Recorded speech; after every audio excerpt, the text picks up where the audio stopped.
Unang-una po, kailangan be yourself.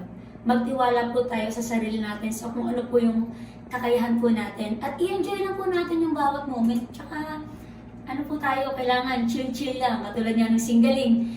Ang singgaling po, hindi naman kailangan sobrang taas ng boses mo. Basta kung paano mo itong didiskartehan. Kung paano mo tatapusin ng maayos yung kanta. At kailangan palagi tayong maniwala sa ating sarili na kaya natin to. Yes, laban lang yan.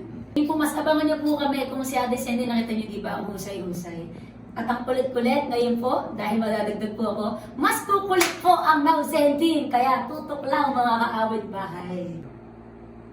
Hello mga kapatid at mga kaawit bahay! Abangan at samahan niyo po kami ni Ate Sandy sa Now Sending. At syempre, kasama ng ating mga juke bosses, mga sing masters, sing talkers sa Singgaling Grand Comeback! This coming March na yan, kaya tutok na!